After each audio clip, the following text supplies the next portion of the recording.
Καλησπέρα, καλό απόγευμα σε όλους. Είμαι ο Παναγιώτης Μένεγος, είμαι δημοσιογράφος και ραδιοφωνικός παρουσιαστής και για την επόμενη ώρα θα έχω την χαρά, θα έχω την ευκαιρία να συνομιλήσω με έναν τύπο ο οποίος είναι πάντα μέσα για μια καλή, ενδιαφέρουσα και κυρίως παθιασμένη κουβέντα. Έχουμε κάνει αρκετές συνεντεύξεις στο παρελθόν και μπορώ να σας διαβεβαιώσω γι' αυτό. Ο Πολ Μέισον είναι δημοσιογράφος, είναι συγγραφέας, είναι κινηματογραφιστής. Τον καλούν σε διάφορα μέρη του κόσμου να μιλήσει για τις ιδέες του και για το έργο του. Είναι ένας άνθρωπος ο οποίος έχει παρευρεθεί σε διάφορα μέρη σε όλο τον κόσμο, καλύπτοντας πολύ σημαντικά οικονομικά και κοινωνικά και πολιτικά γεγονότα. Έχει βρεθεί στα σημεία που χτυπούσε ο παλμός της Ιφιλίου, όπως ήταν η πλατεία Ταχρήρ κατά τη διάρκεια της Αραβικής Άνοιξης, η πλατεία Ταξίμ, εδώ κοντά μας στην Κωνσταντινούπολη, η Λωρίδα της Γάζας και φυσικά ο Ευρωπαϊκός Νότος κατά τη διάρκεια της οικονομικής κρίσης της περασμένης δεκαετίας. Έχει καλύψει σε μεγάλο βάθος όσα συνέβησαν στην Ισπανία αλλά και στην Ελλάδα. Στη χώρα μας έτσι κι αλλιώς έρχεται από την δεκαετία του 80, έρχεται εδώ και αρκετές δεκαετίες.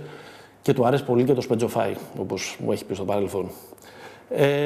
Αυτό προσδιορίζεται ως αντιφασίστας, ως ανθρωπιστής, ως ριζοσπάστης σοσιαλδημοκράτης.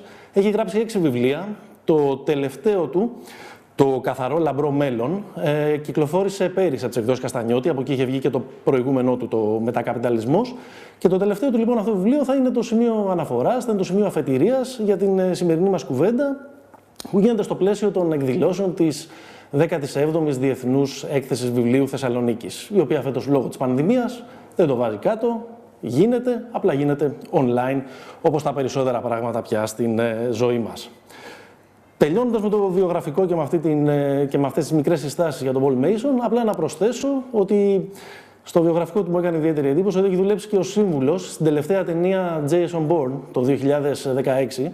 Ξέρετε, αυτή την ταινία με πρωταγωνιστή αυτές τις ταινίες με πρωταγωνιστή τον Matt Damon στο ρόλο αυτού του σούπερ πράκτορα, τον οποίο μάλιστα διάβασα ότι ο Πολ τον θεωρεί μάλιστα και incel. Αυτό άκουσα σε μια από τις τελευταίες του συνεντεύξεις. Δηλαδή, incel είναι αυτοί λίγο καταπιεσμένοι σεξουαλικά τύποι, οι οποίοι παρακολουθούν τη ζωή μέσα από το σαλόνι τους συνδεδεμένοι στο ίντερνετ. Καλό απόγευμα, Πολ. Έχουμε καιρό να τα πούμε, αλλά κανείς δεν θα μπορούσε να φανταστεί ότι την τελευταία φορά που έχουμε να μιλήσουμε ότι ο κόσμος θα ήταν τελείως διαφορετικός.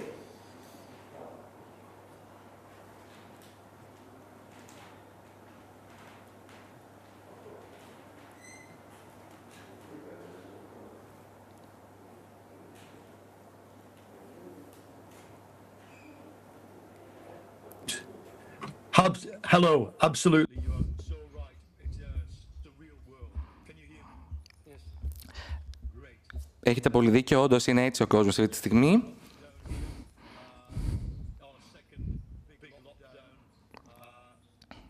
Είναι το δεύτερο μεγάλο μας lockdown, το οποίο ξεκίνησε από τον Νοέμβριο.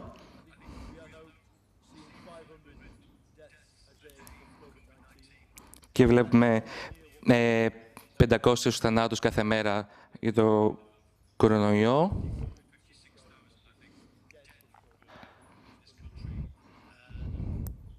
Και έχουμε χιλιάδες πεθαμένους από τον COVID σε αυτή τη χώρα.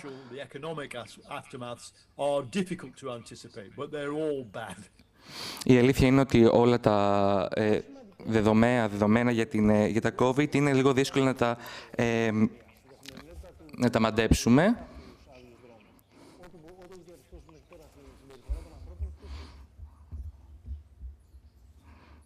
I'm just waiting for the English translation.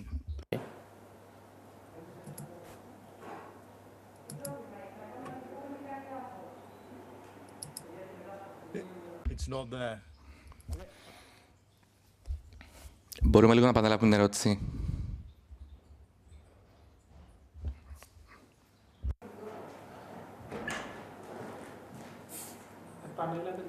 Ναι. Θα επαναλάβω την ερώτηση μέχρι να λύσουμε λίγο το πρόβλημα και να είμαστε συνδεδεμένοι λίγο με τον Πολ και να είναι λίγο πιο άνετη η κουβέντα μας, να λειτουργήσει λίγο καλύτερα και η μετάφραση. Η ερώτηση είναι ποιες είναι οι σημαντικότερες αλλαγές που βλέπεις στην ζωή της πόλης που ζεις, του Λονδίνου, πέρα από τους άδειους δρόμους, πέρα από την εικόνα του lockdown, τι είναι αυτό που μπορεί να έχει παρατηρήσει μέχρι τώρα στη συμπεριφορά των ανθρώπων αυτούς τους 8-9 μήνες που μας ταλαιπωρεί η πανδημία.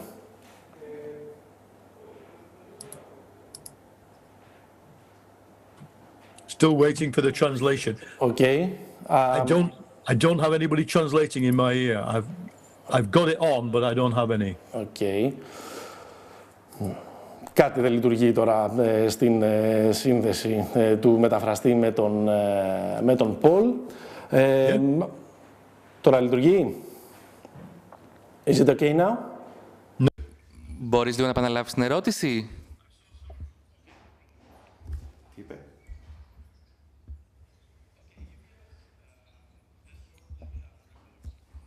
London, from the English capital. What's changed in the human behavior besides the empty streets? What are the major changes that you've noticed over the past 8 or 9 months? Okay, thank you. I think as a social theorist and a political activist, the most obvious thing is everything is frozen. Everything in society has become very atomized. So in the summer, we did have 2 big outbreaks of political protest. So one was the Black Lives Matter protest, which was huge. In the area where I live in South London, there was something like 30,000 black people marched for Black Lives Matter. And the really interesting thing was, because this was during the lockdown, so just as in Athens you had this violence over the 17th of November, we had violence probably just as bad as that. And the interesting thing was that the politicians didn't take part. No political party, Labour included, sent leaders onto Black Lives Matter. I went personally on it, and I could tell that it was a strange feeling to see a mass movement with literally no political leaders. Now, at the same 2 weeks later, we had this reactionary movement, a mobilization. I don't know whether it made the news in Athens, but anti-fascists and black protesters tore down a statue of a guy who made his money from selling slaves in a city called Bristol. And after this, the far right put out a rumor that all statues of imperialists, including Winston Churchill, and the founder of the Boy Scouts, Baden-Powell, all these statues were going to be torn down by anti-fascists. So suddenly, large numbers of old white men turned up to defend these statues. But here again, there were no politicians. Apart from, of course, the absolutely, we are fortunate, our fascist groups are tiny, so they were there. So one of the most interesting things has been the complete detachment of civil society protest movements from politics. And politics feels very airless. It feels very like someone sucked the air out of the room. It's a vacuum. And that's the only thing. That's the most interesting thing I think about the present moment. Would you consider it circumstantial due to the pandemic, or is it a sign of the... Well, it's also a sign of the fact that the United Kingdom is currently in complete cryogenic deep freeze with regard to what's going to happen on the 1st of January 2021. You know, we are 40 days away from the complete end of our transition period out of Europe, but nobody knows what life will be like afterwards. I think, in other words, politics is unreal and mass politics is unreal. I think that obviously in that situation, on the online world, we're speaking online now. You know, I spend nearly, several hours a day on Zoom calls. Well, at least we're trying to. Yeah, but the real problem is that you know, because we've seen all over Europe these anti-lockdown protests where you see the far right coming together with anti-vaccination groups, coming together with other conspiracy theorists. That is born completely online. And as you may know, I wrote a book about the 2011 protests, partly based on my experiences in Athens. And what we saw there was progressive people they had spent 2 years inventing a progressive world online. And then, as Manuel Castells, the sociologist, says, they took the online utopia into the streets in the form of square occupations. What we're seeing now is the right do the same. And so they turn up. They turned up in Trafalgar Square. They turn up, and some people believe that COVID is caused by 5G telecoms. Others believe it's a plot. Others believe it was deliberately released by the Chinese government. And what happens is they meet each other, and they within seconds, they form a composite, higher level conspiracy theory. It's a crazy... it's an inception of conspiracy theories. An inception of conspiracy theories. Yeah, one conspiracy theory inside the other, Yeah, I described it more like a black hole. The QAnon conspiracy is like the center, and what happens is it pulls all of the conspiracy theories into it. So now, I don't know again if you see this in Greece, but last year, the World Economic Forum, Klaus Schwab, a kind of liberal capitalist, invented this idea that capitalism should reset itself, become green, become circular, that is constant recycling of raw materials, feminist. Actually, it's quite a left liberal document. But what's happened is that the right have taken this and they've turned it into a conspiracy. So when you hear the right say Great Reset, what they mean is that the global elite are going to force everybody to have a vaccine. And what we need is to be able to speak to each other in person, because bullshit is easily detectable in a real human space. But so much of our lives are crushed into this online space. And more easily spread. In our era, bullshit. But this is quite a dark description of our times, the one that you just mentioned. But so, isn't it quite odd that we have to discuss about a book, your book, which is called "Clear, Bright Future" in this pandemic circumstance? Is optimism still a thing? Well, I am certainly optimistic, because look, the book's title is not ironic. It's based on a quote from Leon Trotsky, where at the absolute depths of his own life in the 1930s, before he was assassinated, his son had just been killed by the GPU. He was in Mexico. He was accused of being a fascist. And he wrote this thing that I still believe, as I believed when I first went into the slums of Odessa to do socialist agitation. I still believe in the clear, bright future of mankind. And I think that all Marxism has to be based on that kind of optimism. Now, for me, the sources of optimism lie in the levels of education. The people alive today are collectively the best educated generation of human beings that has ever lived. We have greater access to technology. If you have any teleological view of history, whether it's Marxism or not, the situation we are in must be closer to human liberation than ever before. Even if you only look at GDP per head in the world, it's taken off in the last 50 years in a way that it never did before. So I think there is a logical optimism, but the problem is we are in the book I call it a triple crisis. Crisis of the economic model is busted. The belief in democracy and the rule of law is evaporating, and we have this other problem, which is not so well understood, of what I call algorithmic control. We have lost control of the technologies that are affecting our lives. And the book is an attempt to work out a solution to those problems. How did that happen? What's your elevator answer? How did it happen?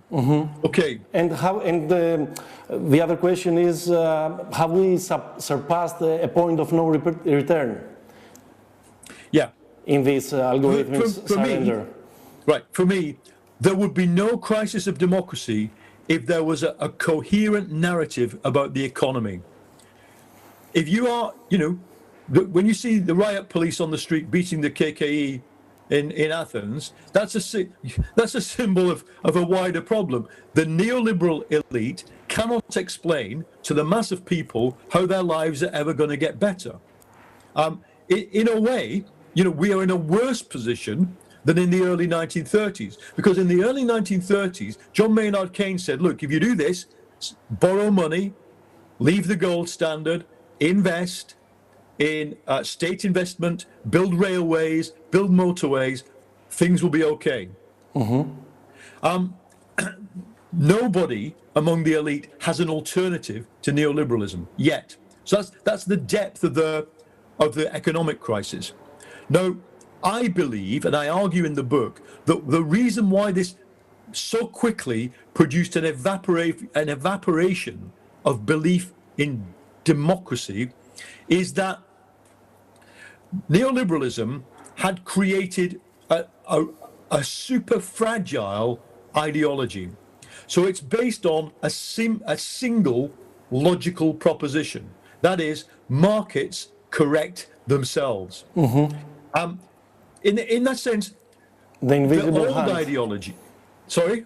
The invisible hand of the market. But not just the invisible hand.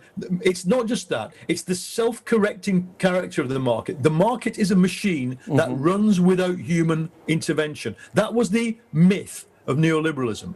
Now, as soon as it's gone, I mean, rather first, in order for that myth to become pervasive, and we all redesigned ourselves to adapt to it, it had to smash all other myths. You know, the myth of socialism, the myth of welfarism, even the myth of progressive liberalism. You remember that our Prime Minister, Margaret Thatcher, once said, there is no such thing as society, only individuals. Now, okay, fine, they won, they defeated my dad's generation, the coal miners, defeated, okay? All you have is the belief in the market, and then the market, boom, it blows up. So you then ask, well, what explains the world?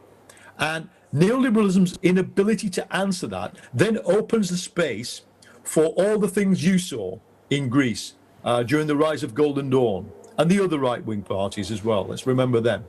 All the things we're seeing now in America with Trump, Bolsonaro in Brazil. I would even put into this category what is happening in India with the BJP party. What you're seeing would you put Boris into that lot? With what? Would you put Boris Johnson in this line? Yes, but I think let's come to the categories, because in the book, my next book actually is a book about the far right and the right and their interjection. But yes, Boris Johnson, if you want to use the Gramscian analogy of we're into an interregnum, and it's many morbid symptoms, said Gramsci, are coming out. Boris Johnson is definitely one of them. So, but in the book, I was just looking back at one of the things I wrote in the book, and it says, I warned that one of the historians of fascism, a left historian called Hans Mommsen, wrote about fascism that it experienced cumulative radicalization. So that means it does something, and then that thing doesn't work, and so it does something more radical. I think what we're seeing is the interaction now of the economic crisis, the evaporation of democratic values, and then the technological control problem. Every iteration of it is worse. You know, for example, since I wrote the book, I started writing the book in early 2017. The first chapter of it is about the Trump inauguration. But since I wrote the book, traffic to websites that amplify disinformation in America is up 350%. So it's this cumulative radicalization. And that's why I was so insistent in the book to place the question of who controls social technologies right at the center of what the left and social democracy and liberalism in civil society should be fighting for against this new right. You've suggested in your book small acts of defiance against machine logic in daily life. Could you provide us some examples? Yes. Okay. Well, let me give you an example of the craziness of machine logic. Okay. In Britain, there is we don't have kiosks. So we have shops that sell newspapers and cigarettes, a bit like kiosks. It's called W.H. Smith. So W.H. Smith used to have this tactic. Whenever you go, and every member of staff had to do it, it was an instruction. Whenever you go to pay, they try to sell you a chocolate bar. Nobody wants these chocolate bars. Everybody is on a diet. It's just a bizarre thing. Next, they sacked all the workers.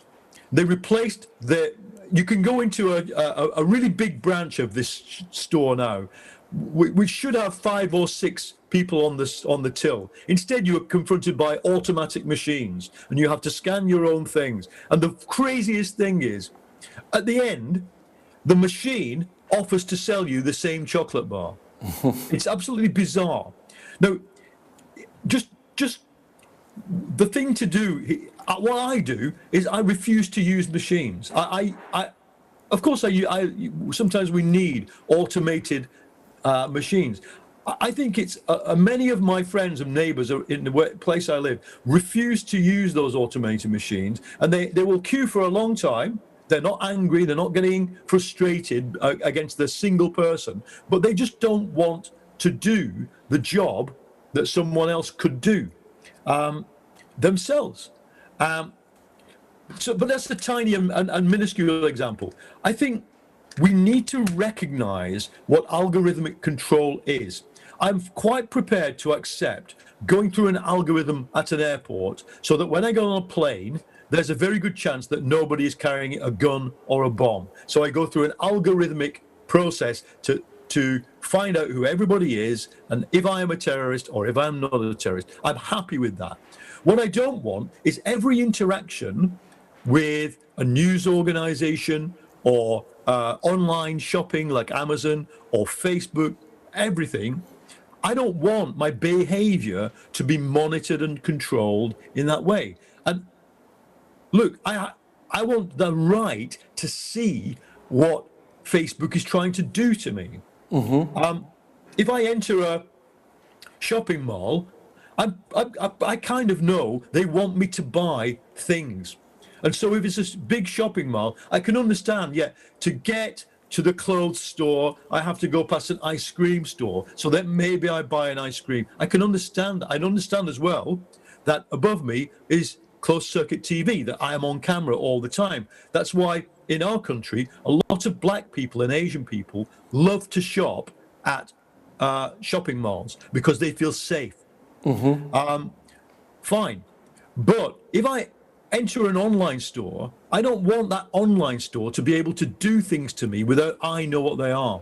So the fight for algorithmic control, I think, is one of the new frontiers of human rights.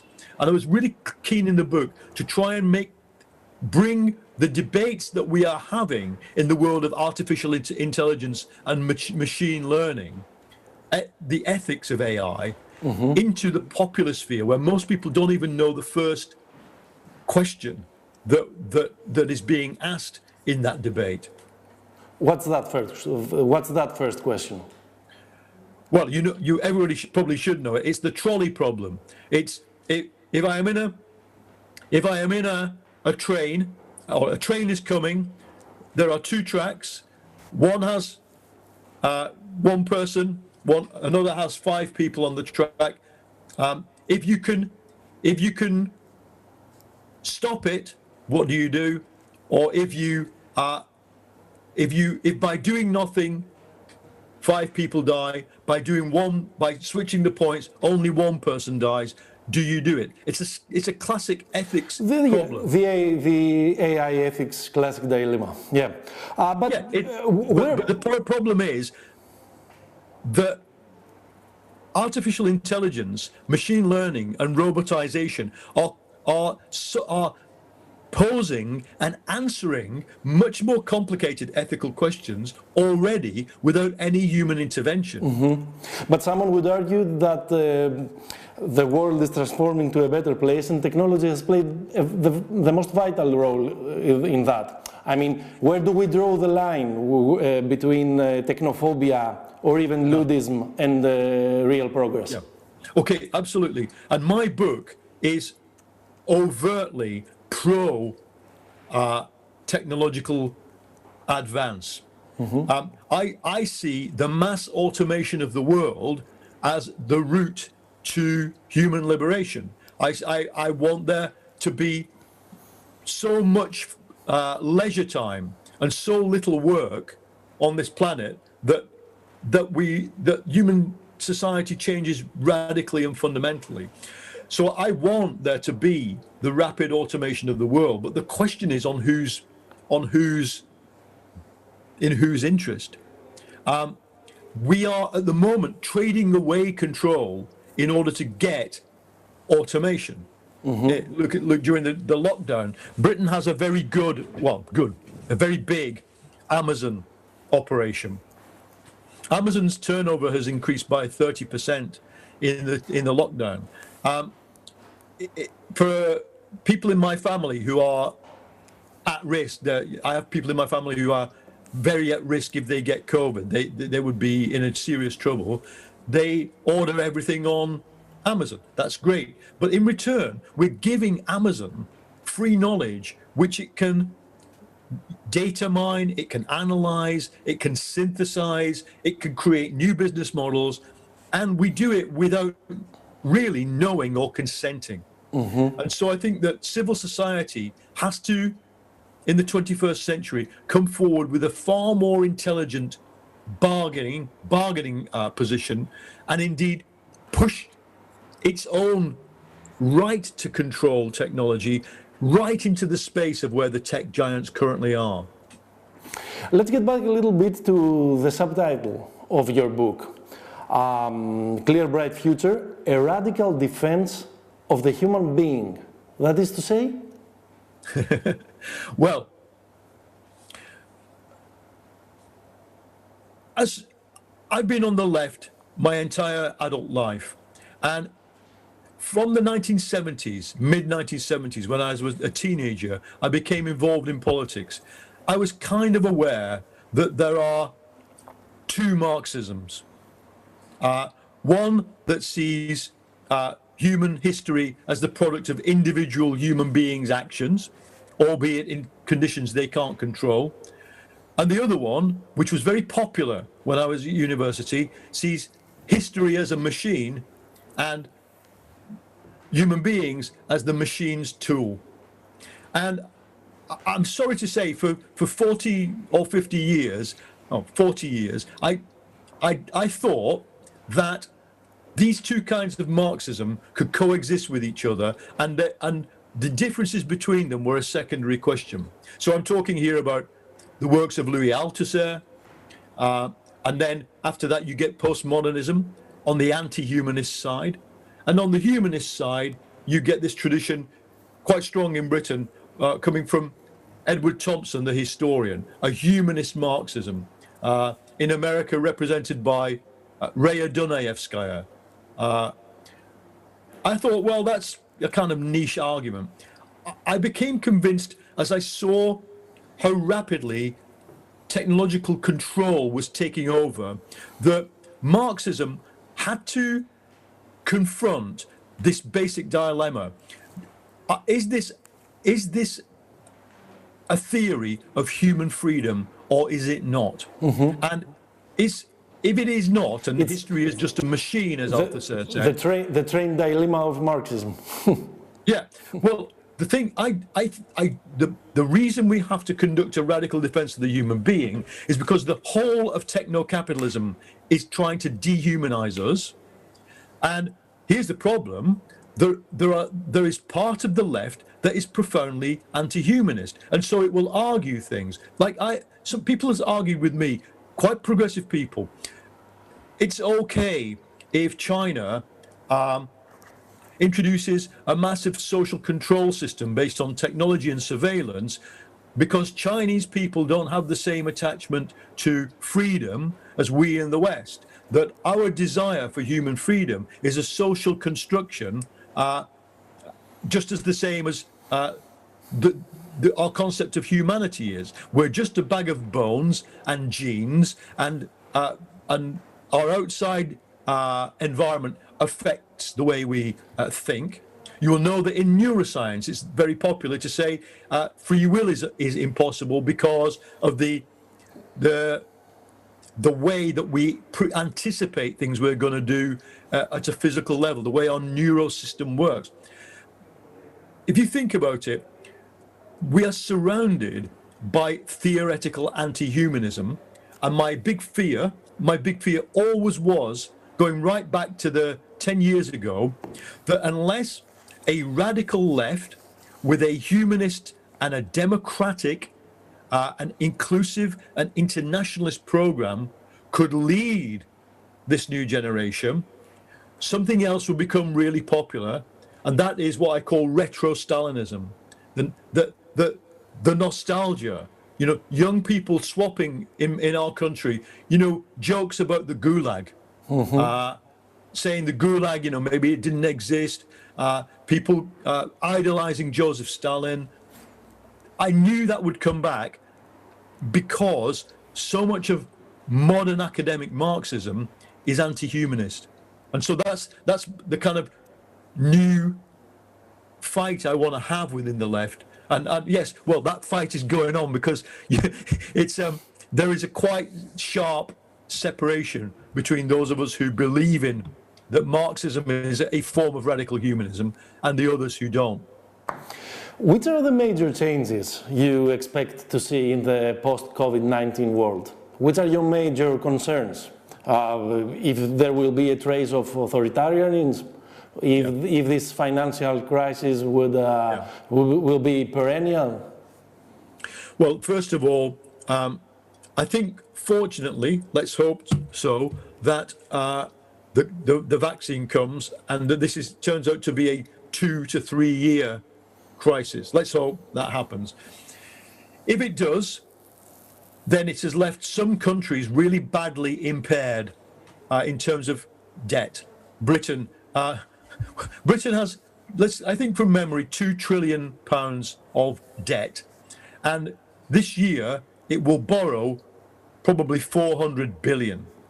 So the entire debt accumulated since the days of William Shakespeare, that's the 2 trillion. We're now in 1 year, we're accumulating almost a quarter of that.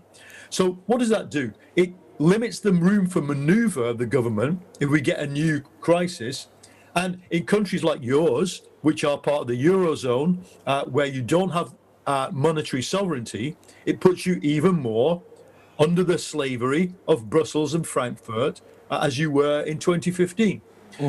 So I think that there are time bombs happening with debt in the future, but that's not the big problem. For me, the biggest problem is that this inevitably strengthens the role of nation states in the world. And if all nation states were ruled by nice people, that would be fine. But as you know, we have the emergence of a great power politics right now. So Russia with Putin, China with Xi Jinping, Trump's America, they are all tearing at the fabric of the multilateral global system. And so it is logical for people to say, the only thing that can defend me against COVID-19 is not the European Union or the World Trade Organization or Davos, okay? It's my national government. Now, in a way that's good because it means that we will demand democratic solutions. But I also think it creates an impetus towards economic nationalism that is negative. We've already touched on the other negative, which is with the absence of a real physical civil society, everything bad online is amplified much more easily. Would you consider Brexit as an early example of this economic nationalism? Well, yes. I mean, I think if there could have been a form of Brexit that was left-wing, that kept Britain close to Europe, that didn't victimize economic migrants from Europe, East Europeans, the thousands of Greeks who work in London, if that could have happened, it would have been a good idea, because the British economy is different than the Eurozone, and like if Britain were like Norway, there would be no huge tragedy for me. The problem is Brexit became one of the first, actually. It's in the last decade, it was one of the first steps towards economic nationalism. It was driven largely by right-wing nationalists, and here's the problem. Going back to this problem of cumulative radicalization, they've got Brexit. Are they happy? No, they're not. They're very unhappy. Not because of the economic catastrophe that's going to happen if we don't get a deal, but they now have another problem. They have the problem of Black Lives Matter. And all the same people who hated the European Union now hate Black Lives Matter. It's whatever you give them, their anger doesn't go away. Before it was Islam. So I think that what worries me about COVID-19 is that we have parties in Europe, social democrats, leftists, green parties, which are all we've got, but they're very designed they're attuned to a period of social peace, where everybody plays by the rules. You can see it in America too with Biden. He's saying to Trump, look, the rules say you should be leaving the White House. Trump's saying, no, get on the streets and protest. We don't have left or liberal parties that understand how to play in that position. And I will say that for all my criticisms of Syriza during the 2015 period, where, as you know, I had the privilege to sometimes go into Komanduru and to the Prime Minister's office to see what was going on. I think the one thing I would say about Syriza at that time is that it did have an understanding of how to act in a crisis. I think it did some wrong things, but believe me, we are surrounded in Europe by people who wouldn't know the first thing to do in a crisis, and that is what worries me the most. We'll get back to Greek politics at the end of our conversation, but I wanted to ask about these people that they're not happy, these people that voted for Brexit, that voted for Trump. What can we say to these people? Because, I mean, they're losing their jobs, they're losing their identities, they're losing every passion, every possible point of reference to the world already known to them. It seems that every possible attempt to convince them not to surrender at demagogy, at hatred, has failed. What can we say to these people? Yeah, okay, I think we need to separate two things. All the evidence about Trump and Trump's supporters, and it's true here in Britain, with the supporters of Johnson, and we had this right-wing party, the Brexit Party, which was a little bit like Anel, to be honest. Yeah, it was. It had sort of left. It had some left rhetoric as well as some right rhetoric, but it was essentially a front for the far right. In general, these are not the poorest people. The people who voted for Trump weren't the poorest people. The under 50,000 a year households in America overwhelmingly voted for Biden. So I think we need to realize, but there is a phenomenon, as you describe, which is that, the classic man who does a manual job, who didn't go to university. The structure of modern capitalism doesn't allow them to advance. They are stuck at the bottom. And this is the mismatch. I went on a far-right demonstration undercover this year in London, and I could see it really clearly. What they've lost isn't really jobs and wages, is status. Because now they have to compete for the same jobs on the same wages as black and Asian people and migrants. And in their minds, they've lost the supremacy. Yeah. White supremacy at its most extreme. W.E.B. Du Bois, the black American sociologist, called it the wages of whiteness. But it's the insecurity when it's not at its extreme. Okay, so what we need is a counter-narrative. And I think that, there's been a lot of discussion on the left. What the liberals hate the most is the idea of left populism. And they look at Syriza, they look at Unidas Podemos in Spain, and they look at the Alexandria Ocasio-Cortez and the squad in the Democratic Party, and they really hate that because they call it left populism. Chantal Mouffe, the theorist, wrote a book called We Need Left Populism, For a Left Populism. Now, I don't think we've tried left populism, because real left populism crosses over to those people. It says, we can solve the problem you have in a better way. No, I don't think we can give any... Haven't we tried left populism in South America? Yes, and yes, I think we have, but where it works the best, Bolivia, is where, I mean, there are different conditions. I went to Bolivia and I interviewed Evo Morales, and look, even there he got overthrown, but they fought back, and I think that's very much down to the social strength of the indigenous people. The Quechua and Aymara people of Bolivia, I think in other countries, Ecuador, for example, it got overthrown. It didn't deliver.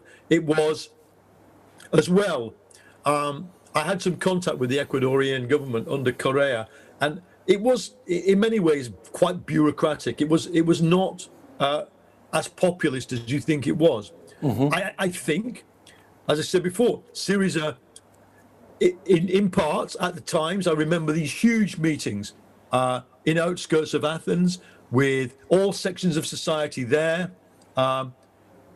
Syriza did some of that. Our problem in Britain is we had in the shape of Corbyn, someone who I think wanted to do it but didn't really know how. And he was surrounded in his party by people who hated him and wanted to sabotage him. So I still think that the way to deal with that, I mean, remember, Trump got 7 million extra votes. So whatever the Democrats are doing didn't work. We need almost like a multi-layered social counteroffensive around a different narrative. And that narrative has to come from the struggles of those people themselves. Like, if you go to a community like in West Virginia, the ex-mining communities, there are progressive people, but the way they want the left to operate is very different than the way the urban, city, progressive left operates. We need to build a movement in which there can be two kinds of left, and that's a very difficult thing to do. That somehow answers my next question, but I will put it. If the new left rhetoric, as you are describing it for a while, I want to ask if it is wasted defending identity politics and applying small-scale cancel culture. I mean, if it wastes its power on conducting these subjects. And not the bigger picture as you described it earlier. The audio is a bit indistinct. Could you do it slower, please? Okay. You've answered it, but I wanted to ask if the new left answer these global questions Because many people argue that New Left is wasted defending identity politics and applying small-scale cancel culture. What's your point on that? On the small-scale tactics or non-hierarchical network tactics, I think that they are still useful, and they go in waves. They go in several iterations. What worked in 2011 doesn't work today. But I do think that building the small-scale alternatives is an important thing to do, but you've got to be building them in real communities. So, you know, there's lots of places where someone took over an art gallery, like in Madrid, and they do some open source programming. Yeah, it's great. But what you should really be doing is open a center in the worst, shittiest, slummy area of the city and start feeding people. That's what I think you should put the priority. As regards, so that was one part of the question, wasn't it? Whether the horizontal stuff works. Identity politics. Right, look, I think I don't criticize identity politics because I see the collapse of solidarity in class terms, which happened in my lifetime in the working class community I come from, as it's a one-way journey. It's anybody who thinks like kind of the old worker culture will suddenly come back. It's just dreaming. If you go to Piraeus, you will still find those dock workers, often mobilized by KKE or sometimes Syriza. They live that life. Okay, good, and I'm so glad that they exist. But it doesn't replicate itself elsewhere. So for me, identity politics is good because it creates like a nucleus. It creates something that you want to defend. Somebody who says, stay out of my space, don't harass me, don't oppress me. That's like a little one-person guerrilla movement. The problem is, first of all, there's got to be a narrative that brings them together, because what's now happening is that the narratives, you know, idealistic, postmodernistic narratives that try and explain oppression in terms of person-to-person interaction. So because I'm white and male, I must be oppressing you if you're Asian and female. Okay, maybe I am. But you cannot then go from that to, because I'm white and male, if I attack Xi Jinping for incarcerating 1 million Uyghurs, I'm being racist. But this is where the dialogue is actually going. So I think we need to move above identity politics to define what the left is. And then having done that, there's one more thing. Unfortunately, it's a really unfortunate thing, but like, imagine this. In the 1930s, where we defeated fascism, we created popular fronts. The popular fronts were an alliance between liberalism and the left, or radical republicanism and the left. In those popular fronts, like it or not, the only reason they existed is because the left took all its ideals, you know, the dictatorship of the proletariat, not singing the national anthem, and they put them in a box marked for later. Because right now, we need to construct an alliance that is big enough to defeat the right. And I would include that in Greece. I think this new democracy government, you know, on paper, it's doing some things that, you know, like jailing Golden Dawn. Fine, they're now taking the credit for jailing Golden Dawn. Well, we know the story, that's bullshit. We know that isn't the real story. But, okay, in reality, you are seeing police crackdowns. You're seeing the clearance of Exarchia. You're seeing lots of repressive activity against migrants. You're seeing foreign far-right people going to Evros to police the border. So in the next election, the Greek people need something that gets rid of Mitsotakis. And whatever that thing is, you might not like it, but we have to construct it. In Britain, we're actually lucky. We can get rid of Boris Johnson in 2024 with a Labour Party and a progressive national party in Scotland called the SNP. We can do it. But I really think the 2020s are a vital decade, because while we're deciding whether we can, whether we're prepared to compromise on this or that issue of identity politics, the right are destroying the planet, because we only have, the clock is ticking. We don't have forever to solve the problem of climate change. Yeah, but just for the record, I'd like to mention that there is some 39% of the Greek people that voted New Democracy just a year ago. So maybe this is the mandate. Well, they have a mandate. Yeah, they have a mandate, and your lovely electoral law that gives them an extra 50 seats give them a, okay, Syriza used that as well. No, what I'm saying is, yeah, they have a mandate because the left didn't win an argument, and that's no history. You can't reverse into it. We have to go forward towards something. I also think that you're in a different situation. I mean, like it or not, there is a geopolitical fault line, and Greece is now sitting on it with Erdogan. We are seeing a guy who, when I was in Turkey in 2013 during the Gezi Park uprising, he came close really to losing it. The state didn't have a very powerful grip on society at that moment.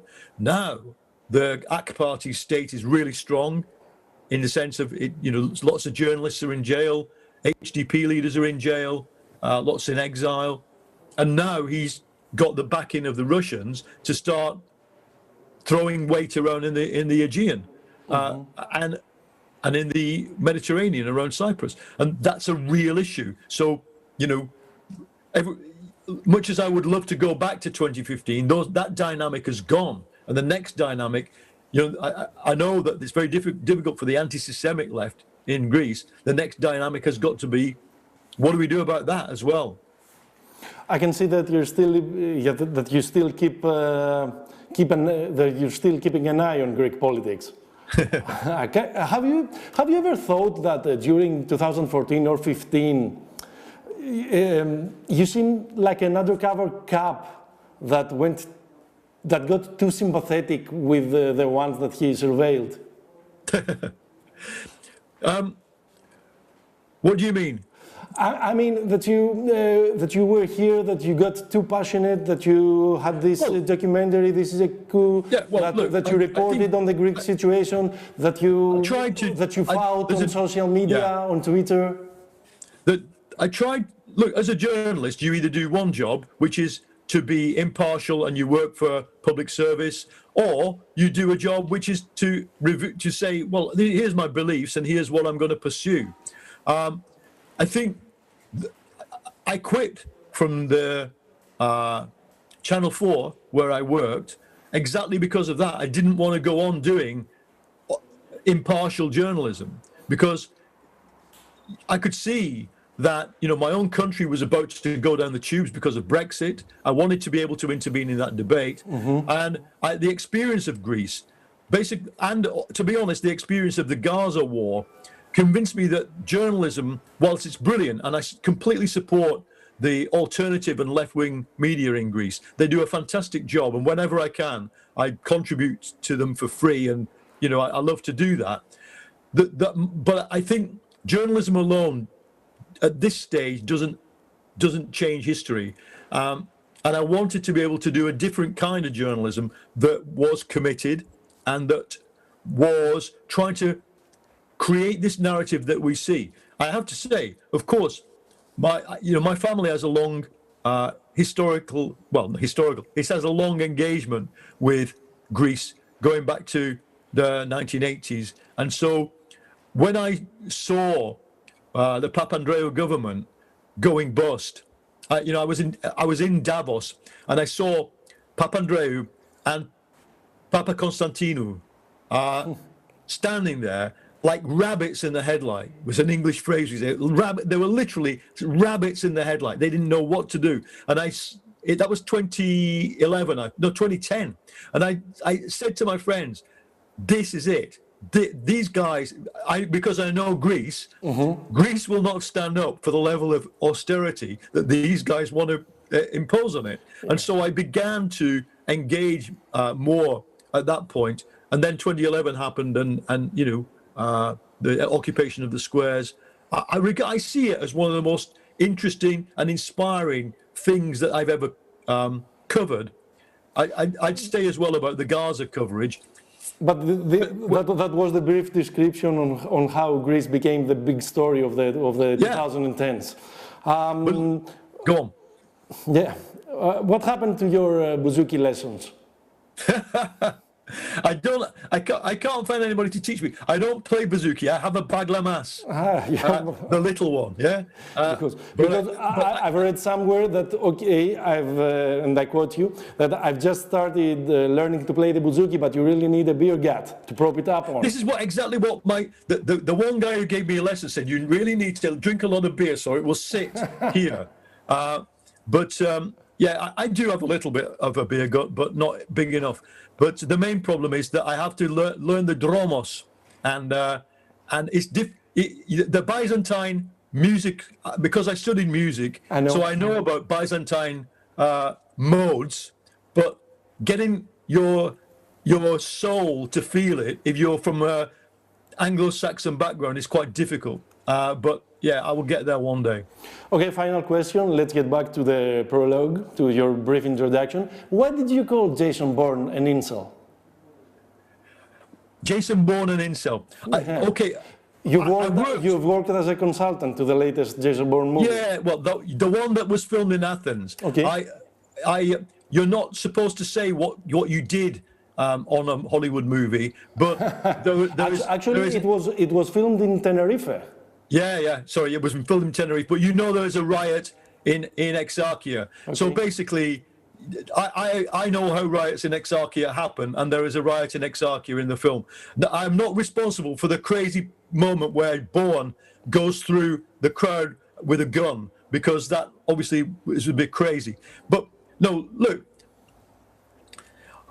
it's interesting, isn't it, that in that movie, what the makers of it, Paul Greengrass, were trying to do was to encapsulate the new problems of society. If you think about it, there is a figure a bit like Assange in that, a kind of a hacker, or Edward Snowden, and there is the problem of massive social unrest, and then you've got the other problem of algorithmic control. You've got the CIA, as Bourne is moving through Exarchia, they can predict his moves because they know everything about him algorithmically.